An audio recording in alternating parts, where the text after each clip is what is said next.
If you think back just a few years ago, getting a professional cinematic video ad, that was a huge undertaking. Oh, yeah.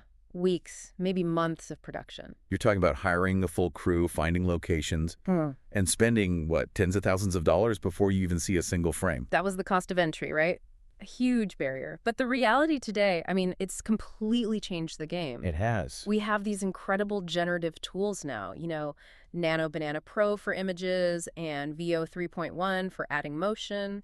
And these tools allow you, the creator or the small team, to generate really high-end, story-driven ads from, well, just a text prompt. And it happens in hours, not weeks. Exactly. It's a fundamental shift. It is. And the source material we're looking at today gives us the perfect shortcut.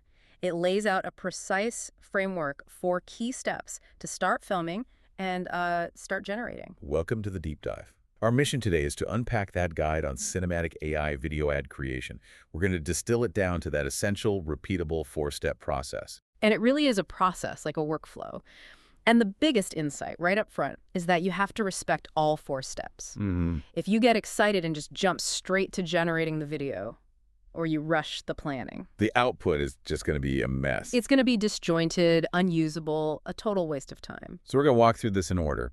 Step 1 is storyboarding. The creative foundation. Then step 2, image creation, which is our visual anchor. Step 3 is video generation, where the magic happens. And finally, step 4, final production, stitching it all together. Let's dive into that first step, storyboarding. Yeah. It's not technical at all.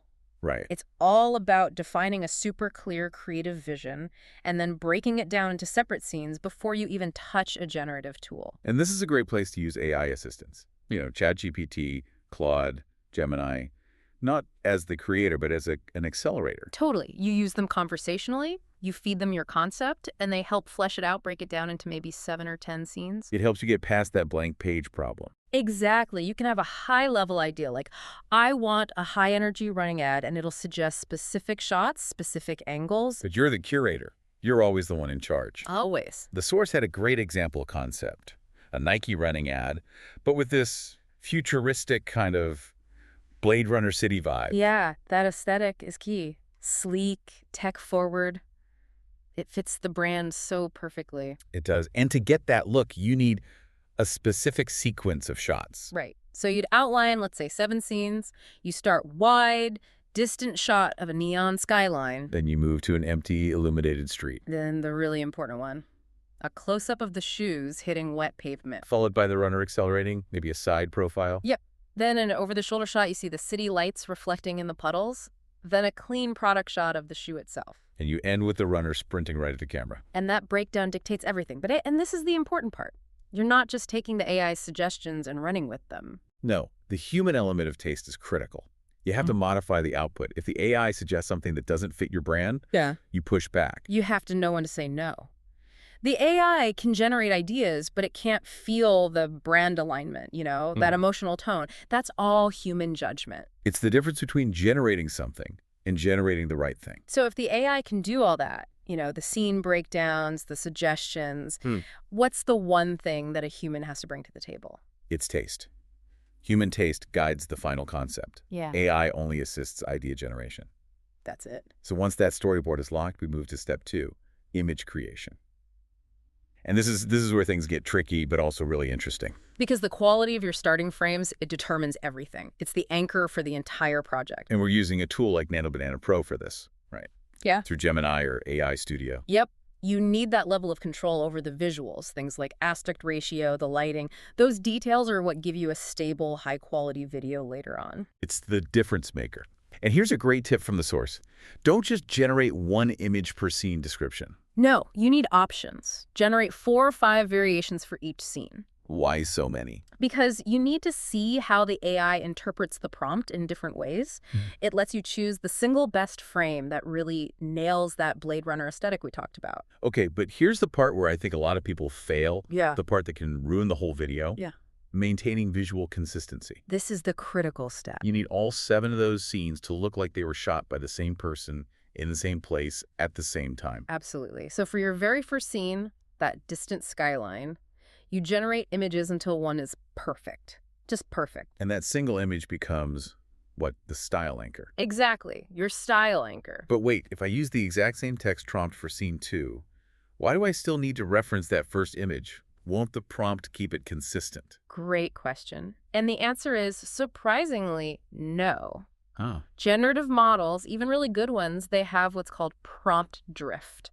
You can type the exact same prompt in 7 times and you'll get 7 slightly different lighting setups, different color palettes. They drift away from the original intent. So the text prompt alone isn't stable enough for a whole sequence. Precisely. The image is stable. So the rule is, for every single scene after the first one, scene 2, 3, 4, all of them, you have to add that first anchor image as a reference in your prompt. And you tell the AI explicitly, use the same style, lighting, and aesthetic from image 1. You're forcing it. You're locking it down. And this isn't just for the mood, it's for objects too. Like the shoe. Exactly. If you have the shoe in scene 1, you reference that image for every other shoe shot. Otherwise, it might change color or even model mid-run. I'll admit, I still wrestle with prompt drift myself. It happens so fast. Using that anchor image, that really feels like the only way to get a professional, cohesive look. It's the secret.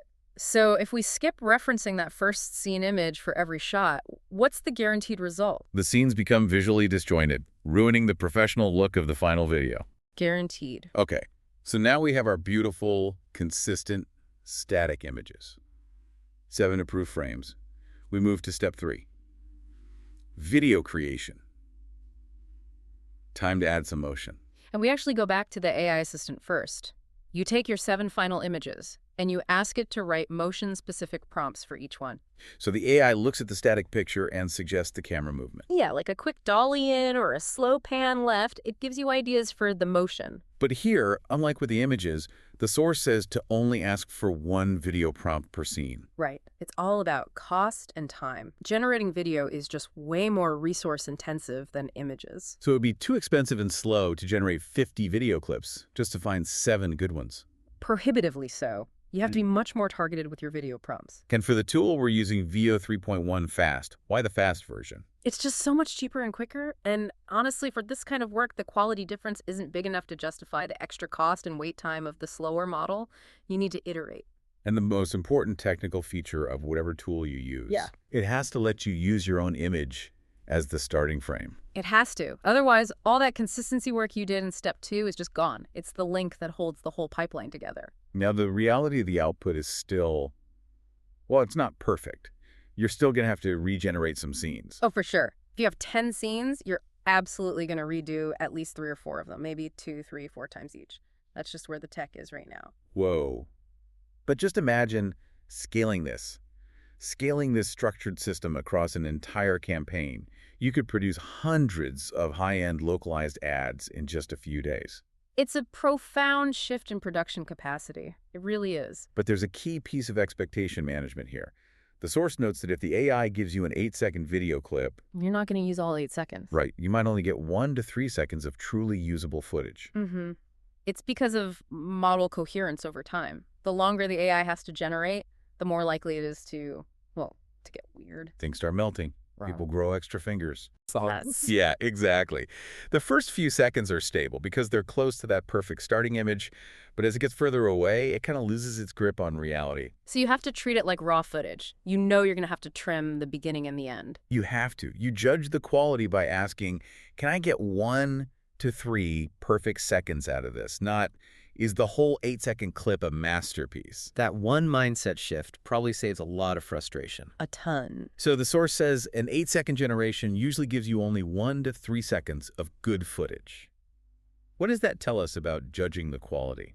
Quality comes from aggressive trimming, not expecting 8 perfect seconds of output.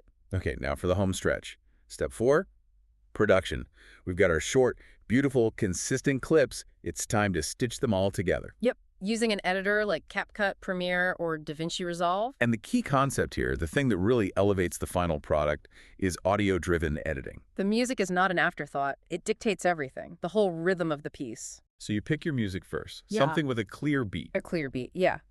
You import your clips, you import the audio, and then you trim your little 1 to 3 second clips so that the cut, the end of the clip, lands exactly on a beat. That's what gives it that quick, rhythmic, professional feel. The visual cuts are synced to the music. It's all about timing. Not fancy effects, just timing. Yeah. Once that's locked, you do some simple enhancements. Like text overlays, maybe some simple fades. Exactly. Keep it simple.